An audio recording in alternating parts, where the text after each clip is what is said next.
ban the Malphite, or do you leave the Malphite open and go for a counter pick of sorts? We've seen the Dr. Mundo, we've seen a few others. So, of course, we're going to get the Malphite ban. And I think we're going to look towards a mid lane pick here now that the Malphite and Jace is off the board, and the Rumble. Those are kind of the three champions who I typically think. We do have Kael in this draft, by the way. So, Bard stock is at an all-time high. Ooh. So, we're going to have to keep an eye out. Vampire had an insane Bard performance the last time.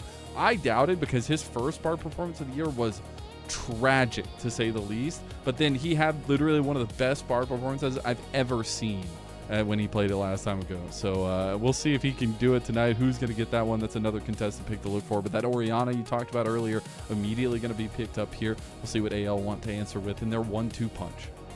Yeah, with Jarvan being out, you don't mind picking the Ori or picking the Varus. You don't got to worry about that. But Bard is sort of a Jarvan of its own, just being able to punish these immobile champs.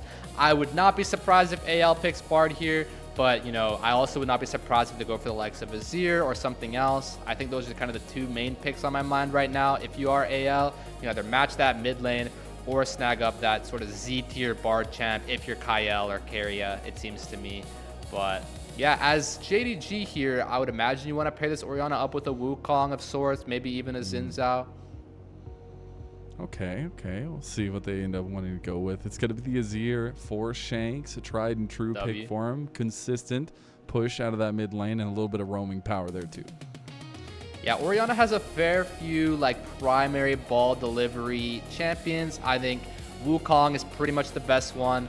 But in terms of the bot lane, Rel or Alistar or something like that could be really good. For example, Sylas is already out, so Alistar is a bit more draftable right now.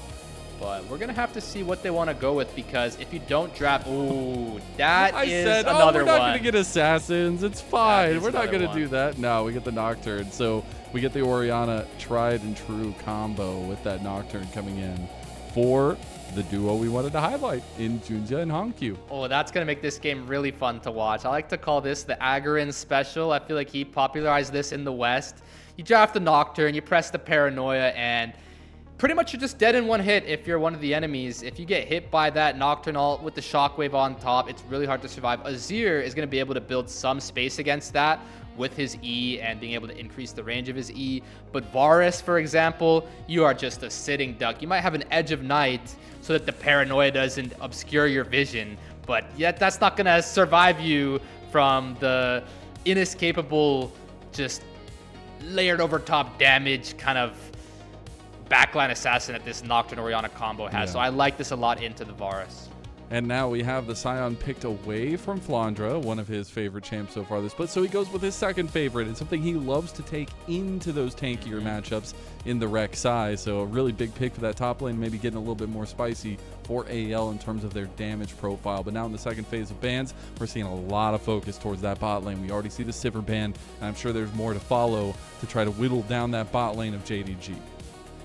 Yeah, as JDG here, you're probably going to ban the junglers. It makes sense to ban the Xin Zhao. He's just such an elite jungler when it comes to skirmishing and team fighting, especially with his ult, so banning that out makes perfect sense to me.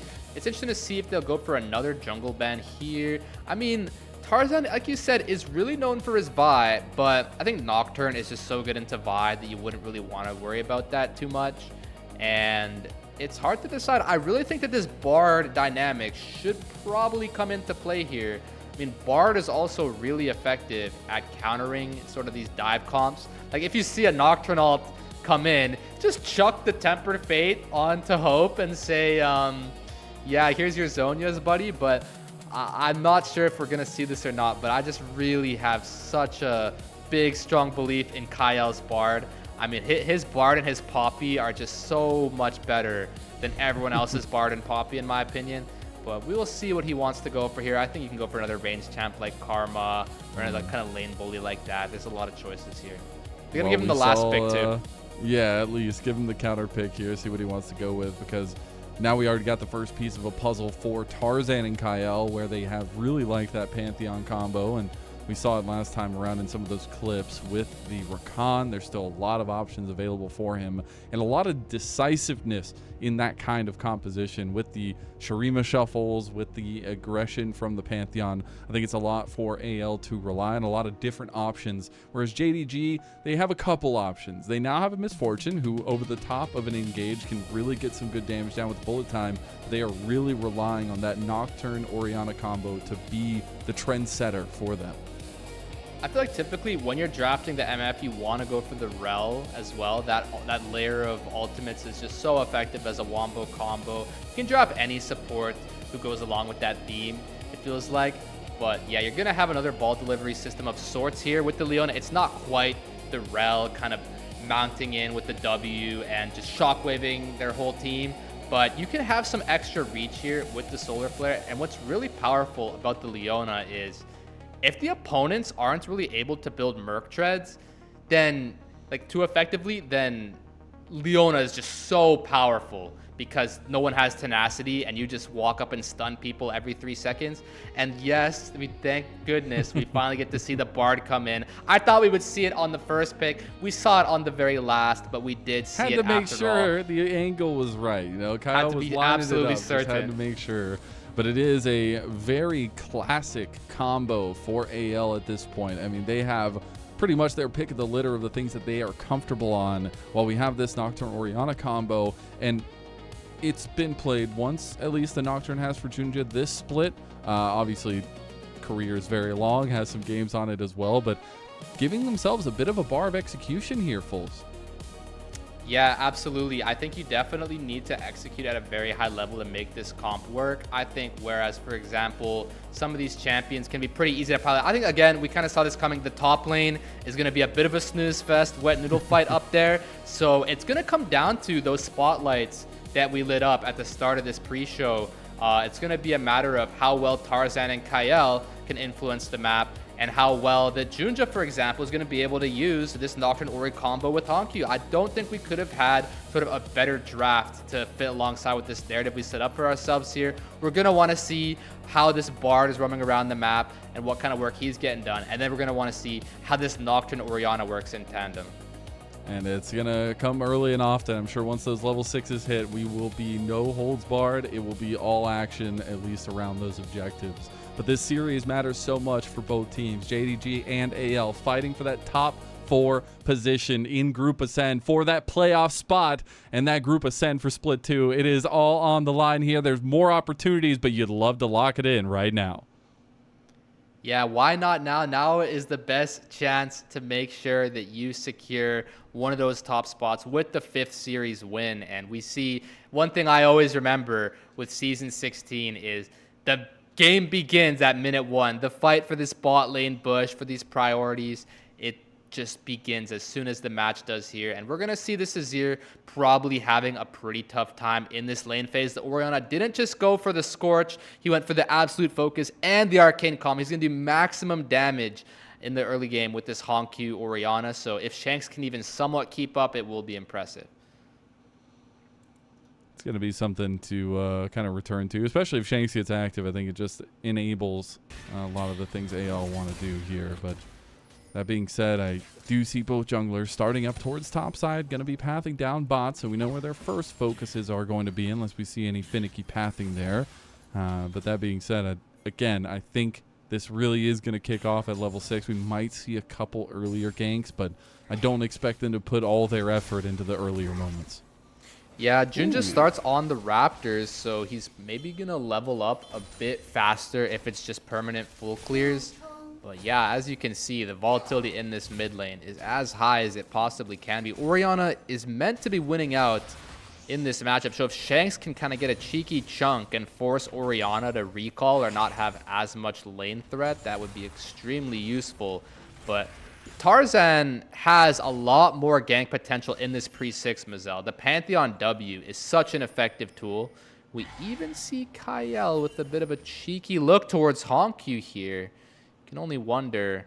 He hasn't even learned a spell yet, by the way, so he could have learned the E and gone straight in. It's all about there, the meeps, baby. Heck yeah, he's full HP, full mana, and this bottom river is fully his. expect that to remain the case here. There is a little bit of pressure that can be provided by the MF Leona lane, especially once they get a couple levels into them. But now we're going to see those junglers coming into the edge of their clears. We'll see if they do want to get active around the Scuttle Crabs. That'll be the next big ticket item here, which at this point there's nothing else to fight over, so LPL always got to find something. But that will be the bottom Scuttle Crab given over to JunJia. Tarzan will go towards the top, and things will remain quiet on the Rift, at least in the early game of this game 1. Yeah, Tarzan kind of making the walk of shame where the crab that you're pathing is supposed to set you up for doesn't quite work out. You don't really have the pryos from your mid and your bot. I mean, Azir has been putting in kind of God's work here by being able to force this Orianna back.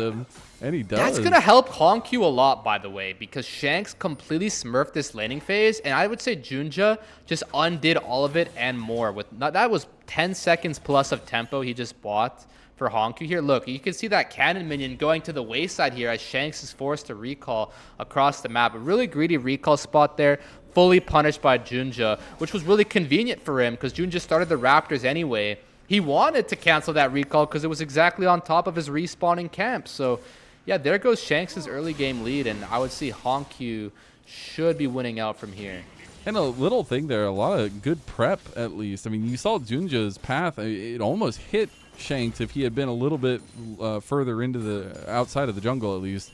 But then just following it up by walking straight up at him and just showing some of the tendencies that Shanks potentially has in the mid lane. But we'll see if that comes back to bite him. Shanks was able to get the trade back on a HongQ as he TP'd back pretty heftily. And now he'll get a little bit of health help from Kael on the roam. Yeah, this is why I think Bard is just such an effective pick, because even if you don't do the whole flashy, carrier, outplay, recall on them style points, you can just be everywhere all at once. I kind of consider it a bit of a, if you will, Schrodinger's superposition. I don't know if there's a movie about that, but it just seems Bard is everywhere, everything all at once. You know what I mean by this? Yeah, I know. Like the movie. Yeah, exactly.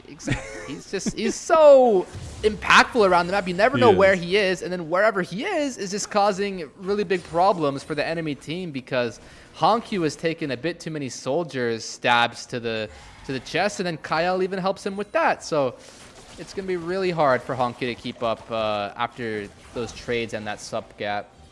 Kael going to take a decent chunk here as Dragon had been started up by JunJia and co. They won't have roam from the mid, so right now it is literally just a 2v3 that AL is pushing JDG off of. Gala caught on the other side with the rest of AL. Going to take a huge chunk of damage from Tarzan, and now Hope has arrived as well to push back. There's going to be the flash from Xiaoxu in the top lane, getting away from Flandre. Yeah, this is some LPL if I've ever seen it. We see JunJia trying to force the dragon, but AL not too happy and welcoming about that, pushing them back, and meanwhile, top lane just fighting to the death as well. I mean, here we might have a look here. Yeah, as the Emperor's Divide, he's going to use it to try to get over to Kael, but HongQ will activate the speed with the W and be able to get away from that one. They now are in a bit of an ultimate deficit there in favor of HongQ. JunJia will have gotten that Scuttle Crab, get a little bit of vision, and get back to his side of the map. But level 6s are there. JunJia a bit ahead of Tarzan, and we're going to take a look back in the picture-in-picture at why Xiaoxu flashed. Yeah, I mean, Flandre, oh, here we go. Connection on a Hope. Hope's just going to flash into the magical journey, but they might be followed up on Vampire. Gets the kill. First blood for JDG. Wow, we can hardly even blink and you'll miss it, but it looked like AL was winning this bot lane pretty handily, but out of nowhere, it must have been Vampire finding some kind of a look onto Hope. He gets the flash, gets the cleanse, and gets the kill. That's going to mean a lot for this bot side here, especially after AL had the failed play in the mid lane onto HongQ. They're in really good condition to pick their objective here. They should be able to start up either this Drake or this Grubs around minute 8. Now that they just burned Varus' spells, and now that Azir kind of used his ulti to no avail. He will have it back up, and this is where Dragon being delayed at this point is going to set up to where Grubs are up at the same time. So talking about that objective setup, who do you want to see go for what? And now we're actually looking at JDG trying to go for Shanks. Oh, he flashed away from the combo. That was clean. Yeah, I wanted to just stop and watch for a moment there to see if that was going to work. I didn't expect it to get a kill, but I also didn't expect Shanks to fully negate the power of the Nocturne Ori combo just by flashing like that. But that is going to be a lot more impactful. That's a good trade as Shanks here, trading flash for both of the ultis. That should now give them the upper hand to secure the first objective of this game. And that being said, I mean, it's a big first kill. It's not a game winner, obviously, but some of the pressure or the lack thereof, a lot of respect between these two teams so far. Yeah, it's really interesting that Hope was able to go down there. You'd only hope that we get to see some kind of a replay, but we just got to keep our eyes on the conditions of these champions across the board here, because again, while Shanks did only have to burn the flash and he has his ultimate available, he is running a bit low on mana. You'd imagine that they are aware of Tarzan starting this up here, or that this is a very likely possibility. So we'd like to see some kind of a counterplay from JunJia if he can either start up the Drake or maybe force some disadvantageous recalls from the bot side here. He's more than likely going to start this one up, and I don't think AL is going to try stopping it. Yeah, it seems that we're just kind of going ships in the night style here, as JunJia's going to take a little bit of extra time to farm up as well, but still putting a big amount of pressure on these next plays from both Tarzan and JunJia. They have the go buttons. The Grand Starfall is a huge tempo kicker for AL. Meanwhile, the Paranoia combo, we didn't see it go successfully the first time, but he still has that go button. And now we're getting a little bit further into the game. I expect some of those catch outs to be important. But the side laning and how reserved you are in that side laning is going to matter as this game goes on. Yeah, I think this is good news for JDG across the board. Of course, they're having that advantage down there in the bot lane with the first split onto Hope, but typically with those kind of trades where you're trading down in overall spells but in cooldown length, for example, Shanks having to burn the flash in trade for the Paranoia and the Shockwave, now this is the stage where it's a good trade for JDG because they have those spells up and Shanks does not have his. So there's not necessarily anything to fight over in the next 4 minutes here. But it should just mean that they're going to have first move on this map, kind of control whatever vision they want, and have their way in terms of hovering towards one of these side lanes. You'd imagine the top lane is pretty unkillable up here. I don't think you can really target Flandre, which is why the Rek'Sai is such a good pick. But you can absolutely target Hope down here with the Orianna Nocturne. Oh, for sure. And definitely get it close to 100-0 kill if they can get the combo off. But that is also why Kael is there. Perfect buffering tool as well as a peel tool for a member like Hope. But I'm just wondering now, like, we talked a little bit about how these teams get going, but as time goes on, you know, a lot of the big reliance tools are going to be, can Hope put out some damage? Can Gala get a big bullet time off? How do they play these fights? Because I feel like there's so many things to watch out for and so many things as an AD carry that could just one-shot you. I mean, they're going to have to play very skilledly to even get some of these big moments off. Oh, yeah, these are extremely difficult comps to navigate against. I would say that it's even more difficult for Hope than it is for Gala. I mean, of course, right? Playing against the Nocturne Ori, it just feels like there's almost nowhere safe to even stand against that kind of a comp as the Varus. But, of course, as you highlighted, he has a really effective peel tool in the Bard with the Tempered Fate. They've both got Cleanse as well, so that's going to mean Leona is a lot less useful in these kind of looks. But I think Gala, all you really have to do, just keep enough distance from Shanks. Just make sure you're not isolated for some kind of a Pantheon ulti, and you should just be able to layer over top with the bullet time. They can't really stop the bullet time all too effectively, as you can see right here. Super nice to get this chunk out onto Hope. You're going to force him all the way back here, not even able to collect some of these minions, Mazel. Yeah, and I was just going to talk about first item spikes and the fact that Hope has his a little bit sooner than Gala, but honestly didn't matter with that combo coming through, and those first items going to be hit quickly by the JDG side of things. But we have the likes of Sundered Sky, the Hex Plate as well coming through for both junglers. We have mid laners getting closer to items. Shanks a little bit faster with the cheapness of the Nashor's Tooth, but does first item spike really matter in this game, Fulls? Are we really waiting until that second, that third item spike to see a little bit more proficiency? I mean, I would say that it only really matters if you've got that power spike versus your opponent not having it. But that's only relevant once there's something to fight over. So I think as long as HongQ is able to upgrade that lost chapter before this dragon spawns, he doesn't really care. As long as Gala, you know, it's going to be tough actually. For him to get the entire Bloodthirster, he might just kind of be stuck with the BF sword. Unless he's able to farm up enough of this gold down here. But yeah, I would say these first item spikes should be relatively even across the board. It does look to me that the inventories are kind of shaping up that AL should have a better outlook item-wise for this spawning Mountain Drake. So it's just going to be a matter of items, a matter of positioning, and a matter of cooldowns. So in terms of cooldowns, absolutely every flash is up across the board.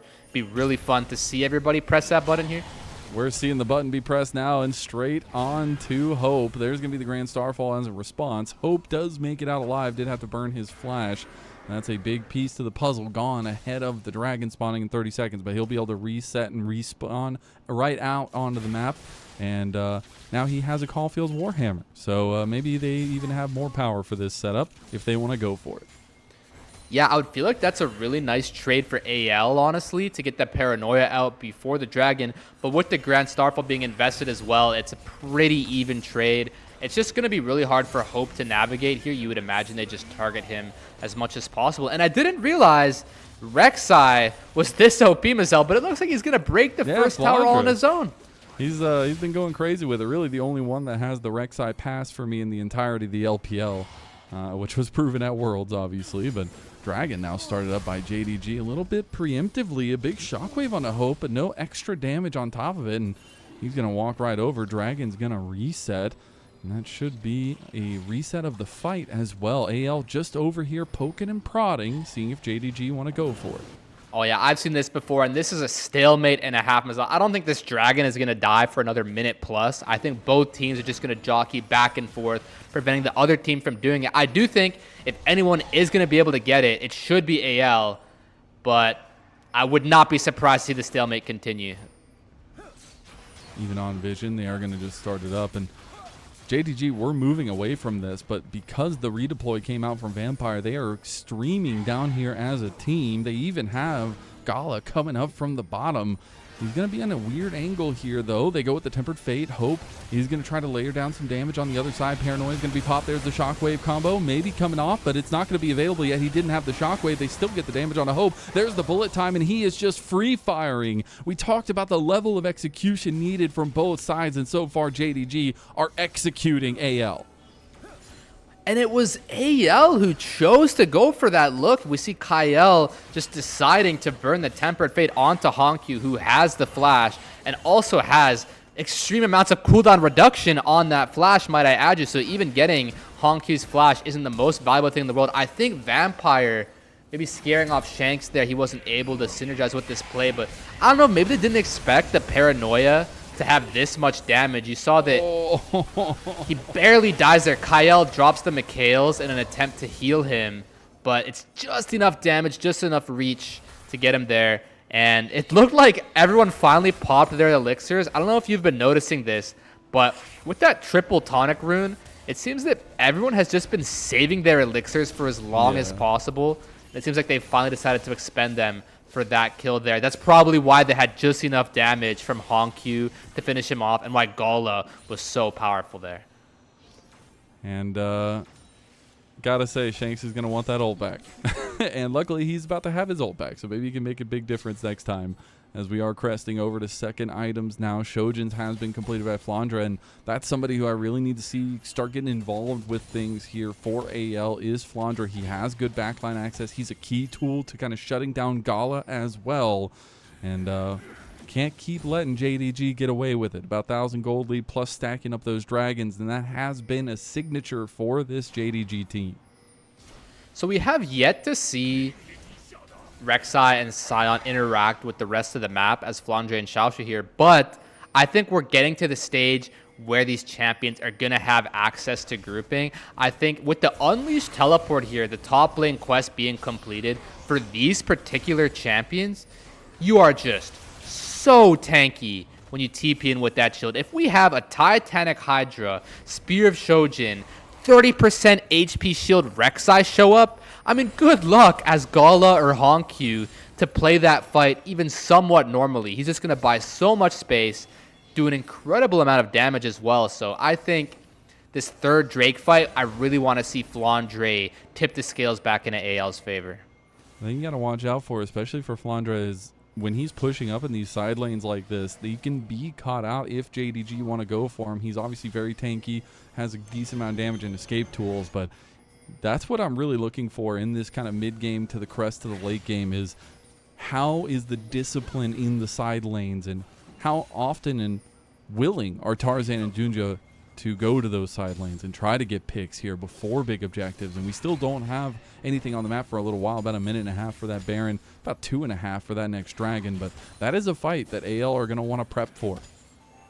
Oh yeah, it takes a lot of discipline as the Orianna this game. Going straight for Kael, he's just going to get blown up. Kael didn't stand a chance, and this is why the combo is drafted. Doesn't even matter that JunJia has played it once this split. It is a lethal combo no matter what. Yeah, we see Kael has Flash, Cleanse, Ult, Mikhail's. You just can't really use any of that on time, can you? You just kind of get deleted. Let's see if that can enable them to pressure this bot lane tower, but to be honest, Mazel, I think you're only really getting like 300 gold there. I don't think that kill is really netting you anything else. And they will be up in time for any of the fighting as he's coming back out on the map now as well. But it's, you know, it's just a show of strength. And if we're talking about the kind of pieces that we were really highlighting earlier on in the pre-show, it is definitely leaning the way of JunJia and HongQ on that setup. I mean, you've already gotten a couple lethal plays there for them, and I'm sure there's a lot more coming up. Flandre still continuing to chug away at about a 1,000 gold lead in the top lane, and both top laners having TP. Is this the fight for this Dragon that we finally see the top laners join the party? Yeah, I would imagine so, and we see the amount of sort of delicate preparation going on in this bottom river by both teams here. You want to get vision, but you want to do so safely. And you touch on the point where we've been comparing this series, sort of Tarzan and Kael's influence versus JunJia and HongQ's. And I just think back to that play that Kael chose by using the Temper Fade on HongQ in the mid lane when Gala was able to show up with the bullet time. They were able to take out Hope. And I just feel like Kael needs to go for some slightly better looks overall.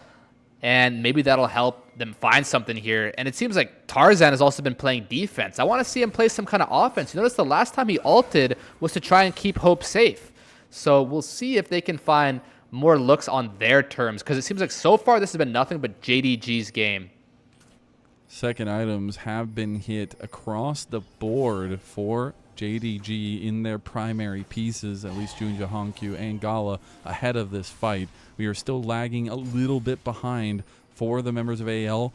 We'll say Hope forgone his boots and went ahead and got half another item. But Flandre has already started with the rest of AL. They're going to use this Rift Herald as a bit of distraction. Carnifex here. Maybe they want to just take the Dragon outright, but here comes the Paranoia combo. They do get a decent amount of damage. I don't know if the hit from the Shockwave mattered in the end. And Hope gets blasted by Gala in the back, and that's going to be a couple more kills going to JDG. A 6-0 lead so far, and I don't think they're going to take down Xiaoxu anytime soon. Yeah, we saw Flandre starting up the Drake, and I liked it a lot, just having the Rek'Sai there to apply the pressure. But one thing that I would have preferred to see was the Rek'Sai having that Unleashed TP shield as well. That could be really nice, but you just see why the Nocturne Orianna is so effective. It's a really well-timed flash from Hope to dodge the Shockwave, as Kael needs to get out of dodge. Yeah, but that's huge. Even if you dodge the Shockwave, Mazel, you just die to the Nocturne. Typically, you want to flash after the Nocturne reaches you, but against Nocturne Orianna, you have to flash before, so now you're just stuck with a Nocturne on top of you. So close seeing that combo come through, and then unfortunately he was a bit slowed and couldn't get back over to the Tempered Fate that Kael was trying to lay down for him. And unfortunately, after that, the lines have been broken. Oh, have they ever? At that point, the fight is just fully disrupted, and it's on no kind of phalanx going on there. You've got no sort of safety or quarter, and you're just sitting ducks for the rest of JDG's comp there. On the bright side, they did get the dragon. So the question I would pose to you was that a worthy investment? Taking those 2 deaths, you know, Flandre keeps his TP advantage, Hope loses his flash, you lose the 2 deaths, but you get the Infernal Drake Mazel. I mean, that's going to buy you some time, right? 5 minutes, baby. That's all that maybe is all they needed. But I gotta say, I still think the Orianna is going to continue to be strong. And while we have hit that big 2-item precipice for Shanks, and he'll actually start finding a lot of damage, I don't know if it's going to be enough. I really want to see if AL have that kind of grit to them here in this series. You got to remember, this is a 3-win streak for this team, but they did not have the greatest of times last time against JDG. And see if they can kind of get a little bit of redemption story going for themselves here. We'll be getting really close to 3rd items coming through as well. And at what point do we start seeing some threatening around the Baron here, Fulls? I mean, frankly speaking, they do a lot of damage to the Baron. Once this Orianna gets her 3rd item, she's going to just completely be able to threaten this at all times. I mean, the misfortune actually does the Baron very quickly if you're willing to spend the bullet time on it. But otherwise, it does take quite a while. You're going to need a lot of setup here. I think everybody is just aware how important this bot lane is. Starfall going in on HongQ. They're going to exhaust, but they ended up finding Hope in the transition. It's going to be a carry for a carry as they get the TP from Flandre down here to try to push the wave, get some presence. Yeah, unfortunately, I think for JDG there, for HongQ, that's actually quite a decent trade for AL. We saw that Flandre, I believe what happened there is as soon as the paranoia went down from JunJia, what you can do is you can actually buffer teleport. There's about a solid 1 second window where as soon as paranoia comes out, you can still just quickly find a random thing to teleport to. So I do think that's kind of what Flandre did there. And then he showed up and was like, wait a sec, you guys did not need me whatsoever. But overall, it's going to be really good. You're killing HongQ, getting his flash, and he's going to lose 5 Darksteel stacks there. That's a solid 20 AP he's being reduced by. So, I mean, overall, that's the first good play of the game for AL as far as I'm concerned. And they got their first kill. Let's go. No perfect game on the board, here. baby. I mean, they got the grubs on the board too, and the dragon. So I guess it would have never been a perfect game. But close enough. They got a kill, and that's all that really matters in the LPL. So now we have the question that's coming up. Another soul point opportunity for JDG, but the Baron is on the other side of the map. Can they levy this? They will start with their presence around the top side and force AL to come find a response. And what I think is so impactful about that play is that it's just sort of desynced from the objective spawning, so a bunch of those cooldowns get expended there. But the most important one, in my opinion, is the HongQ flash. He's going to be a lot more vulnerable to the likes of this Bard, to the likes of this Azir, Pantheon, Rek'Sai. These champs all have the ability to get on top of Orianna. It did come at the price of Tarzan's flash, though. So if we do want to punish this flashless Orianna, it's probably going to have to be from either Flandre, Shanks, or Kael. But I really want to keep an eye on HongQ's positioning here without this flash. See how they set up around this one. So no shenaniganery around the Baron. It's going to be Xiaoxu setting up an unstoppable onslaught down the bowling alley here. We'll see if AL set up like pins or not. As we get into this fight setup, JDG are going to look to start this dragon. Flandre has found another flank on the opposite side of Xiaoxu on the southern part of the fight. Tarzan waiting in the wings. Grand Starfall activated. AL say it is time. Tempered Fate goes in onto 1. They're going to try to get this flank set up here. They're waiting for the bullet time. The bullet time finally comes out, and that's going to be Gala. We're making mincemeat of this front line so far. AL starting to lose some bodies, but a double knockup from Flandre. That's going to be huge. Tarzan finds the kill in the end. He's getting resets now with his Q, and he's going to find another one. AL have stuck their teeth. They are going to sink into JDG, and Xiaoxu, while he looks unkillable, will fall like the rest of them. A beautifully played fight from Tarzan and AL as they take control of the game. And this is what I love so much about the LPL. That was probably the most LPL thing we've seen all game. Does anybody have any idea what's going on there? I mean, you can have some sort of a semblance of a clue, but those fights are just so chaotic and so messy, and it's just a matter of who comes up with the best idea first. And we see that this stasis comes out onto HongQ here. So Shanks, I kind of like the look. You do burn the flash, burn the ult. You're just going to get completely one-tapped by the bullet time. But look how clutch that Mikhail's was from Kael. He saved Tarzan at least 1,000 HP right there, because he would have been stuck in that CC chain without being able to evade the MF damage. Somehow Gala kills Hope here, by the way. I think if Hope survives, this could be extremely threatening for JDG. They might even be able to lose the Baron here, but a 5-for-3 after all is said and done. I saw that fight brewing, and I didn't quite expect it to go that way. I'm going to be honest. I don't think... Neither did the coach. Yeah. You saw that reaction. Yeah, he was not looking happy. I don't think I expected them all to die there.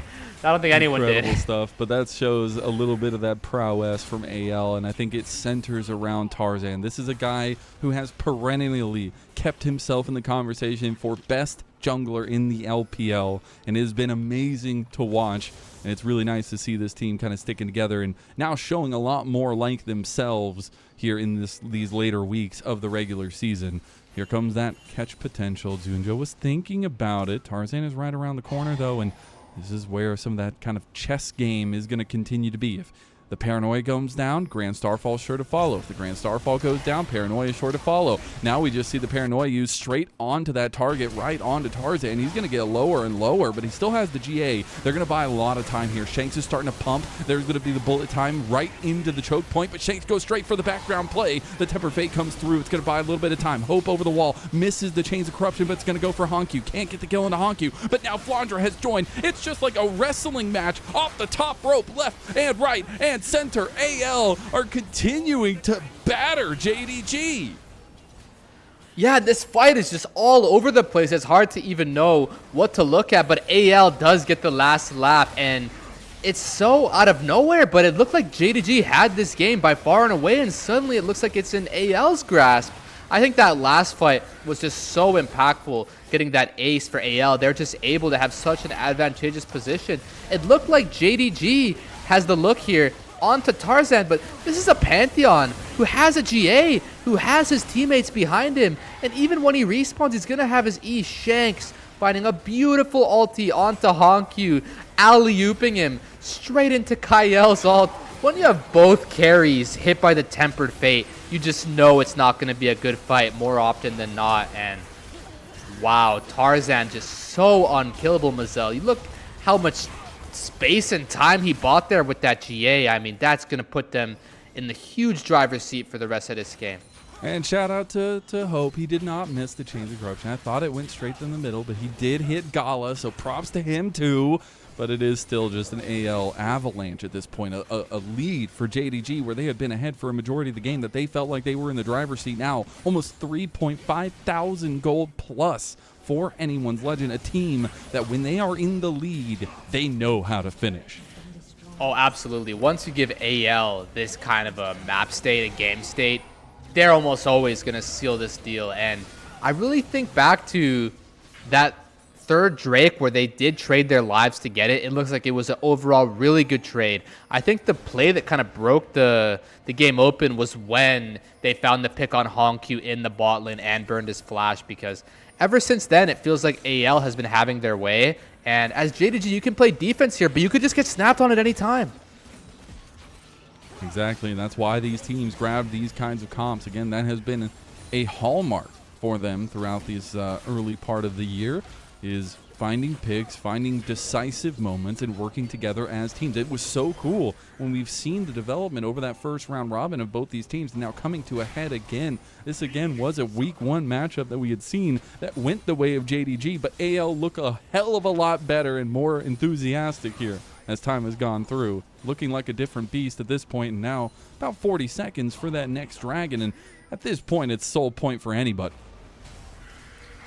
Oh, here we go. Paranoia going to be used. He dodges out a decent amount of the damage. That's going to be the cleanse used as well. Gets away from the entire combo, even the bullet time. And after that, that is all your resources. That is everything that you had for JDG. And Gala just gets hit by the piercing arrow of hope. Going to get chased down by the void rush of Flandre. And it is all falling apart for JDG. A double kill for Tarzan. And that's going to be straight up the gut, straight up the middle for anyone's legend. Yeah, it feels like you are just going to slowly bleed out of this game. You may as well look for something. There comes the ace. That's all of JDG falling to the wayside after that attempt. I thought it was overall a pretty valid attempt. You're running out of good attempts, but unfortunately everybody just is barely able to escape there. And AL, after the brutal start to the game, they find a beautiful way to finish this one off thanks to a really good ace in the mid game there. They do indeed start off the series 1-0 and that much closer to locking in top 4. Just imagine with me for a moment, fools. That game was 1-7 at one point in the game. And then like less than 10 minutes later, AL win the game and Tarzan goes unkilled on his Pantheon with a massive KDA. Did it happen? Am I real? Is this real? I still am having a hard time piecing together how we went from that to this. It seemed like that was JDG's game. They were smurfing so hard. They were cooking. Everything they were putting in the frying pan was just, it was delicious. It was going super well. I don't know how they went from this beautiful chef performance to just it all come crumbling down after just a few misplays. I don't know. I really thought that JDG was going to win this game 1, Mazel. I really felt in my heart of hearts that they were showing up tonight. But suddenly, anyone's legend, man. Anyone's legend. It felt like we had like gotten ready for a road trip and you knew the destination was AL was going to win for some reason and you just fell asleep and then you woke up and you're there. Yeah. Really, that's all that happened. But an incredible gritty performance from AL, something I really wanted to see from them on a composition that is tried and true bread and butter for them against the JDG comp who we said, hadn't played the Nocturne Orianna as much so far this split throughout the games. Obviously the one-time Nocturne for JunJia, but needing that kind of bar of execution where they had to land those combos. They had to be efficient with it while AL had many options, many avenues for that carry potential. Yeah, and I think back to some of these fights, and what was crossing my mind the whole time was I actually don't necessarily think that AL was playing the early game that poorly or anything. I think they were just getting some slightly unfavorable outcomes. I feel like that's sort of the nature of some of these drafts, especially if you're going to go for the Nocturne Ori. You can get some really OP early game looks where it's like, how am I even dying to that? Like, I'm literally in Narnia and these guys are reaching me from across the map. So I think that 7-1 scoreline that you remind us of, if anything, I think a lot of it has to do with the draft because I really do feel like AL was playing quite fine. I think when Kael had that look onto HongQ, that first overall look where he drops a Tempered Fate onto HongQ in the mid lane, HongQ flashes immediately thereafter, and then they get re-engaged on. I actually don't think any of that looked too ugly or too inaccurate. I think it was just unfortunate. It just didn't go their way. But it turns out their comp still has the gas in the tank for later down that road trip where they can say, yep, we got there in the end. Yeah, I'm looking forward to seeing some of the stats, which we have here. And that is a heck of a comeback game. Look at that mountain that they carved out for themselves post that 25-minute mark. Literally, it was 10 minutes. Like it was like 27 minutes to almost 35. So even less than 10 minutes that they went from losing to just winning the game outright. And Flandre, I got to say, the damage numbers are puffed up by just fighting Sion the entire time. But when he did join the fights, there was a lot of impact towards that backline. A lot of the team composition for JDG just started dispersing when AL was looking for that backline access. Yeah, this is that initial play I was talking about. So I feel like AL didn't even necessarily play all that badly. Look, you see Kael drops the Mikhails on a Hope, and he barely dies to an Orianna auto attack. I mean, that's just extremely close, extremely unlucky. And then Shanks, I think that was a bit more of a blunder. He does get caught out there. And here, like, look how hard it is to survive this. You perfectly frame flash the shockwave, but too bad the Nocturne is programmed to arrive directly on top of you. You're just gonna die, but you did get the Drake from that play. This was the real game-opening play here.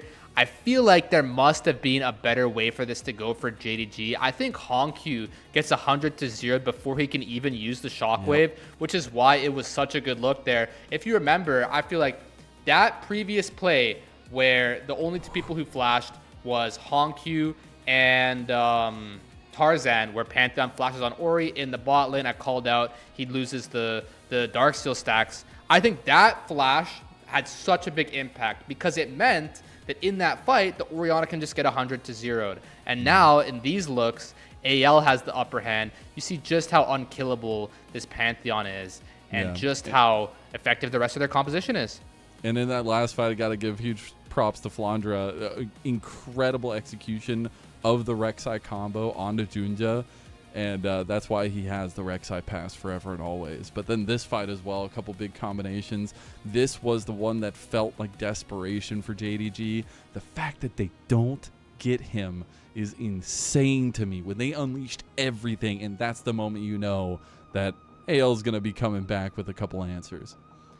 I hope we get to see the scoreboard again, but I'm pretty sure Hope actually indexed into a Seeker's Arm Guard because he was golden, but so were the other guys, and those guys were definitely the ones who got Bard ulted. So, I mean, that's kind of one of the best ways to circumvent the Nocturne Ori comp, but yeah, after all, you do kind of run out of good looks to go for, so they take the desperate look. It doesn't pan out, and I really can only wonder how this game would have gone if you inverted the top laners, because it seemed to me that the other 4 characters for each team was going super advantageously, if I may, for JDG. But suddenly, once those top laners started entering the equation, the better outcomes were starting to go AL's way. They got the Drake, although at the cost of some lives. Then they got the next Drake with the Ace, and it was ever since the top laners entered the equation that things went awry for JDG, if you ask me. So, yeah.